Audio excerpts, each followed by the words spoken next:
título de la investigación que aquí aparece, ¿no? La implementación del acuerdo principal.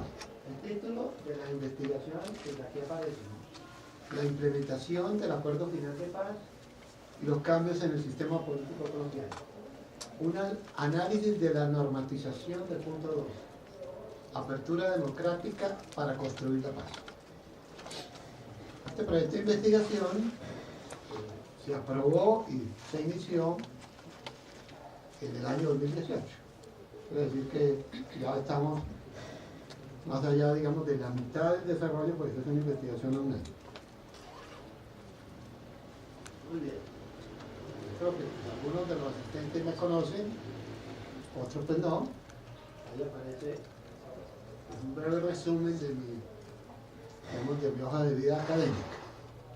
En este caso, pues, como todo proyecto de investigación tiene un investigador principal, un co-investigador, y en su caso un semillero de investigación.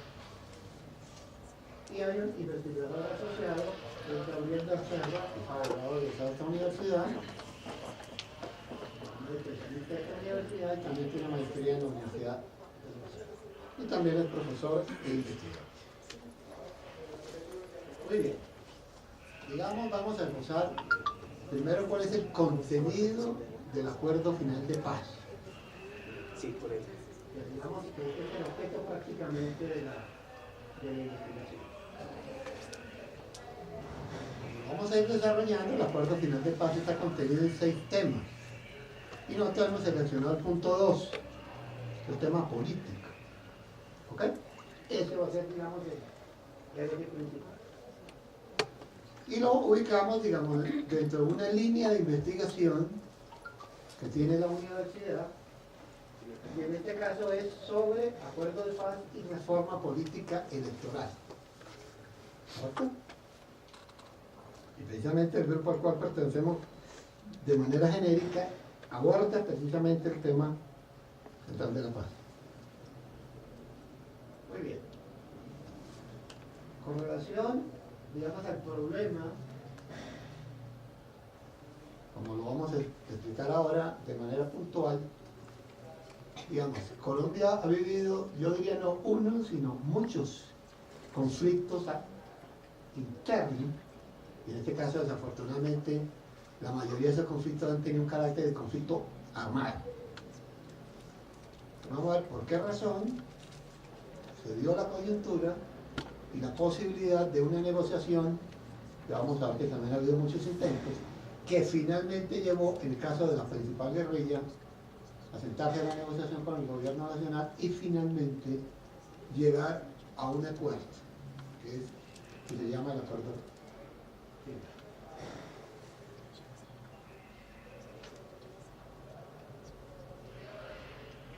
Entonces, el 21 de noviembre del año 2016, en el Teatro Colón, finalmente se suscribe, recordemos, el acuerdo final para la terminación del conflicto y la construcción de una paz estable y duradera. Hay que tener en cuenta que se suscribió un acuerdo final previo en La Habana entre las dos partes, pero como se hizo una convocatoria, cosa que no era necesaria, a un plebiscito refrendatorio, y ese plebiscito fue no aprobado.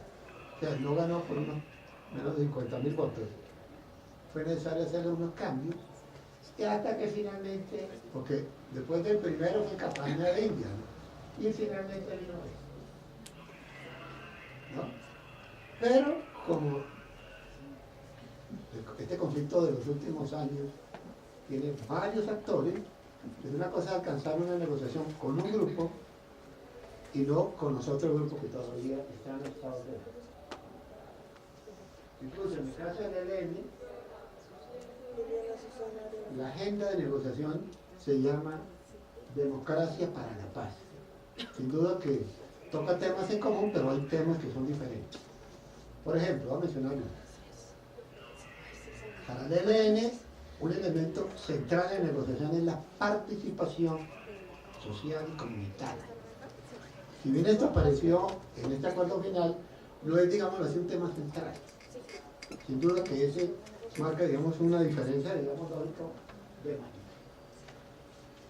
Entonces, ¿cuál es el objetivo del proyecto de investigación? El objetivo es hacer un balance de la implementación del punto número 2 del Acuerdo Final de Paz. Ese es el objeto de este proyecto de investigación. Y lógico, la incidencia que esto tiene en el sistema político y electoral. Desafortunadamente, y esto viene desde el siglo XVIII en el mundo occidental, buena parte del componente político se resume en lo electoral. Claro, lo político es eso, pero es mucho más. Pero que tiene una connotación. Todavía, pues, hay que tenerlo presente. ¿Cuál es la pregunta principal de la investigación? Pues, ¿cuáles son los desarrollos normativos principales previstos para la implementación del punto 2 del Acuerdo de Paz, en particular en lo relacionado con las reformas al régimen político electoral? ¿Sí? Fíjense que el concepto más macro y de objeto y de problema es el sistema político, pero también incorporamos el componente electoral. Obvio, como una subparte podemos decir lo político. Entonces, algunos elementos del marco teórico sobre la guerra y sobre la paz. No solamente está escrito uno de los más bellos libros del siglo XIX de Tolstoy, que se llama así, La guerra y la paz. En el siglo XX y el actual XXI, en el mundo ha habido muchos investigadores que han reflexionado en torno a tanto el tema de la guerra como al tema de la paz. Entonces, hay diversos niveles, por ejemplo, de violencia. ¿Sí? Hay una violencia, por ejemplo, de tipo directo, digamos, de carácter físico, que toca a un individuo. Hay otra que no solamente es del individuo, sino es, digamos, de carácter colectivo. Hay una violencia de tipo estructural, de tipo social. Es decir, el hecho que en muchos países, incluido el nuestro, haya personas que viven por debajo de la línea de pobreza, es una forma de violencia. ¿Por qué? Porque no se pueden satisfacer un tipo de necesidad. Entonces ha habido en muchos países, pero obvio que hay investigadores que quiero mencionar un par de ellos, que son tal vez los paradigmas mundiales en el tema de la violencia y de la paz. Sin duda alguna, el investigador más profundo tal vez, que ya es bastante veterano, el profesor noruego Johan Canto, escrito por muchos libros. En España este tema, recordemos que España vivió una interrupción de la monarquía en el año 32 para llegar a la república. En el año 36 España se divide y llega la guerra civil española, hasta 39 que comillas ganan los nacionalistas en contra de los republicanos y la dictadura franquista hasta el año 75. En España este tema pues es muy sencillo. Hoy, después de que el dictador generalísimo Francisco Franco murió en el año 75, hoy hay un debate nacional en torno a los restos del general Franco. Como en este momento, no sabemos qué pasa después, está en el poder el Partido Socialista Obrero Español, que se ha tomado una decisión política de sacar esos restos del Valle de los Caídos. De alguna manera hacer un homenaje al gran responsable de la debacle humanitaria de la guerra. En España hay muchos centros de investigación sobre el tema que estamos mencionando. Entonces, el profesor Vicent Fisas, vamos a señas, catalán, tiene en la Universidad Autónoma de Barcelona un centro sobre ideas sobre la paz. Entonces, acá hay una reflexión bastante interesante. Dice el comillas: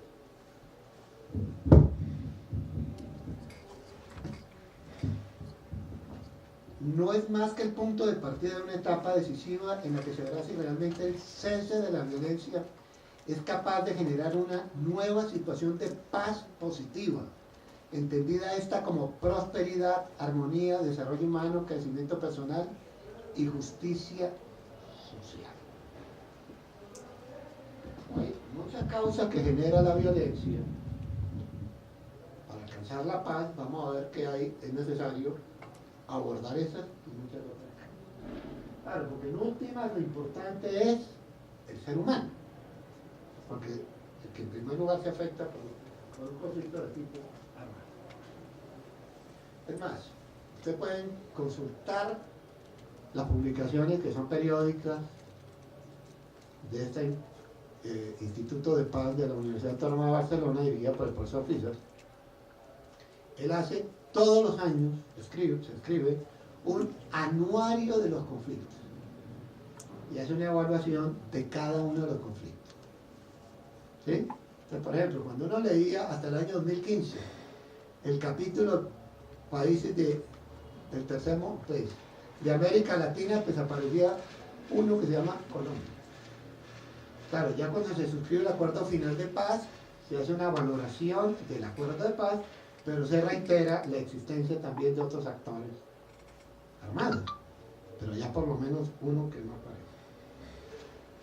Muy bien, modelos de negociación. Como hay diferentes formas de violencia, también hay diferentes modelos de negociación, porque la negociación puede tener más un componente político, más uno de tipo económico, uno de tipo territorial, uno de tipo, bueno, diversas formas. Entonces, dependiendo del tipo de conflicto, la negociación debe variar. En el caso colombiano, por ejemplo, como era fundamentalmente un problema de tipo de poder político, pues la negociación giró en torno a ello, sin negar, obvio, la existencia de él. Voy a poner un ejemplo para mirar, digamos, dimensiones diferentes. Un país africano que se llama Sudán, que ha vivido una guerra de muchos años. Como consecuencia de la última guerra, la decisión que tomaron ellos allá fue dividir el Estado. Pues una parte se quedó Sudán y la otra parte quedó Sudán del Sur. Claro, hasta el día de hoy todavía no ha tenido, digamos, un reconocimiento, digamos, en Naciones Unidas, sí, pero es un hecho que ya. Pero allá el tema tenía otro componente, de la misma manera. Hay conflictos, y hoy tenemos varios en el mundo, que tienen varias aristas, pero una de carácter religioso. Fíjense que en Medio Oriente, por ejemplo, el componente religioso es muy fuerte en los conflictos.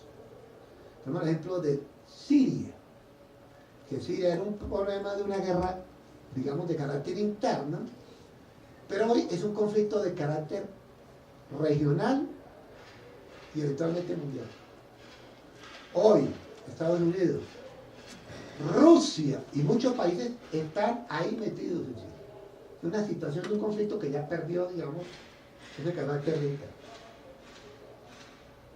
Entonces, se plantea, digamos, fuera del tema político de la negociación, otro de la desmovilización, el reparto del poder político, militar, económico. Tercero, la creación de medidas de confianza, caso colombiano también.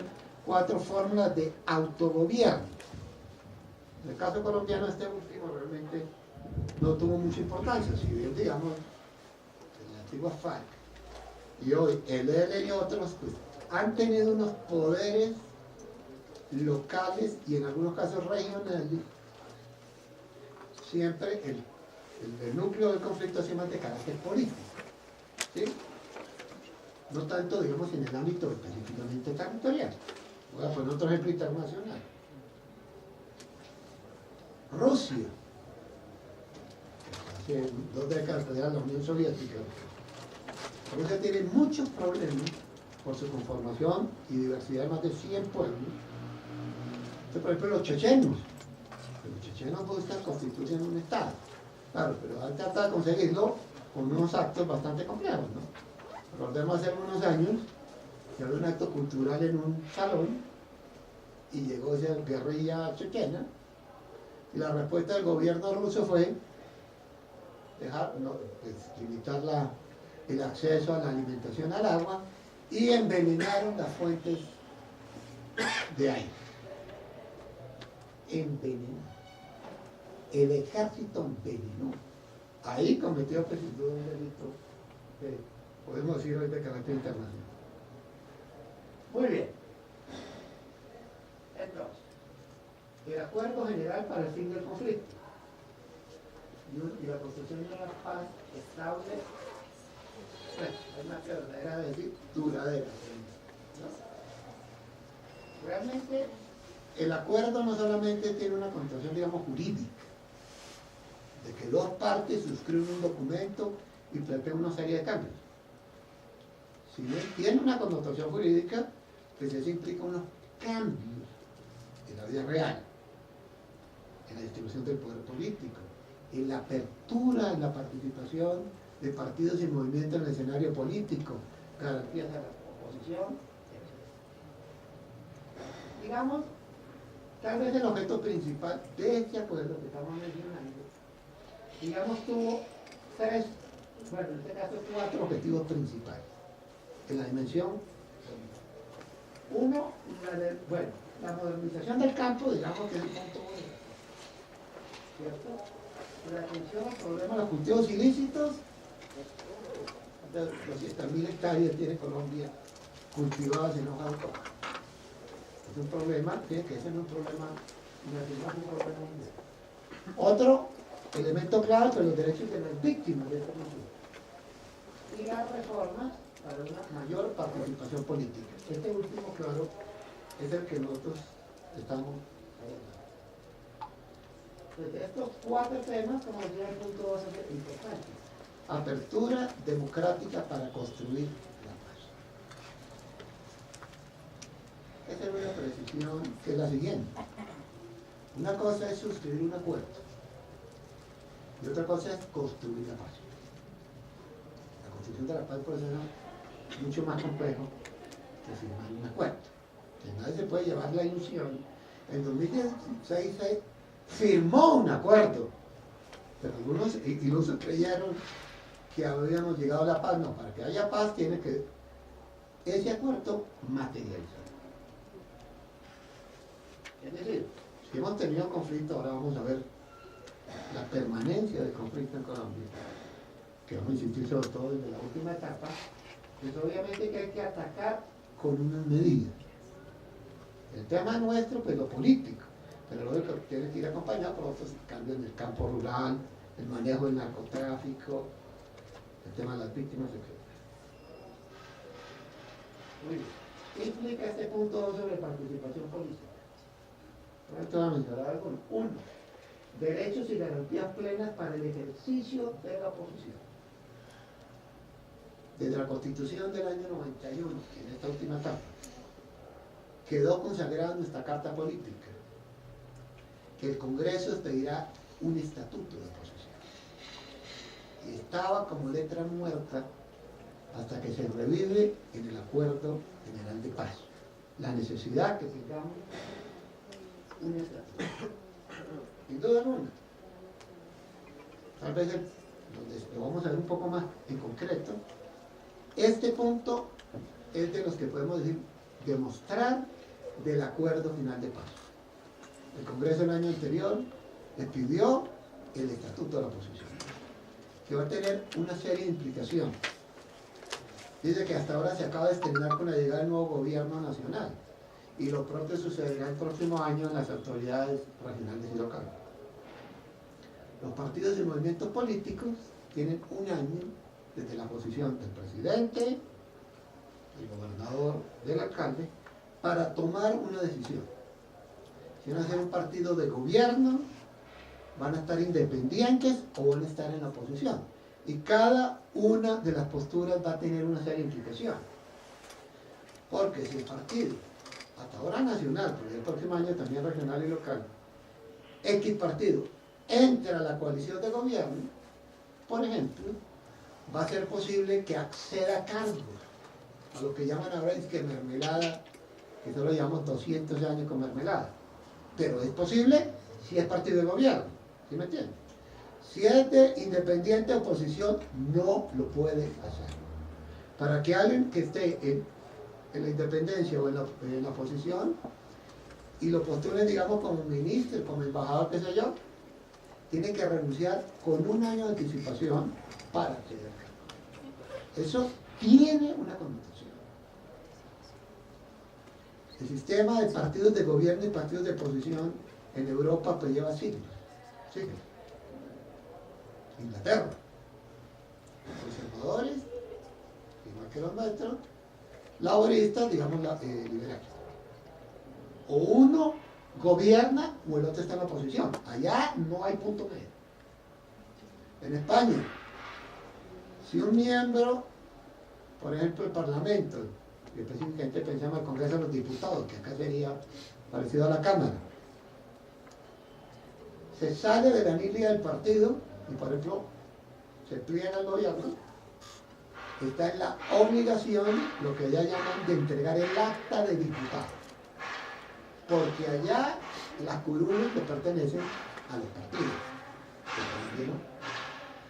Hoy, en el Estatuto de Oposición, incluso en normas anteriores, hay lo que se llama las bancadas, una disciplina que no ha funcionado, porque normalmente dejan en libertad, y si dejan en libertad, entonces el miembro de la corporación hace lo que considera pertinente, pero el partido puede investigar y sancionar si se sale de la línea del partido.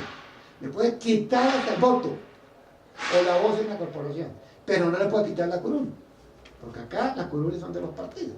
Tiene, digamos, como esa connotación. Segundo, mecanismos democráticos de participación ciudadana. Me explico, una cosa es la participación política y otra la ciudadana. Porque la participación política actuamos como ciudadanos. Cuando participamos en una elección, en un referendo, en una iniciativa popular, actuamos como ciudadanos. La participación que se plantea aquí en el segundo lugar es ciudadana también, pero también comunitaria. Entonces no actuamos como ciudadanos, sino como miembros de un grupo. Es que hay en Colombia una institución de larga tradición, que son las juntas comunales, que todavía tiene una gran presencia, pero en las zonas rurales. Es muy triste que en una urbe como Bogotá, la Junta de Acción Comunal prácticamente han desaparecido. Pero en las zonas rurales son un factor de poder importante.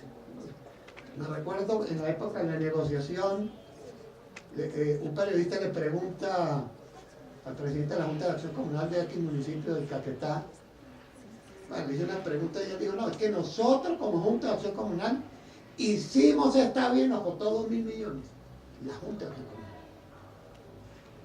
Y obviamente, ¿dónde la van a recuperar ellos? Pues vacunando.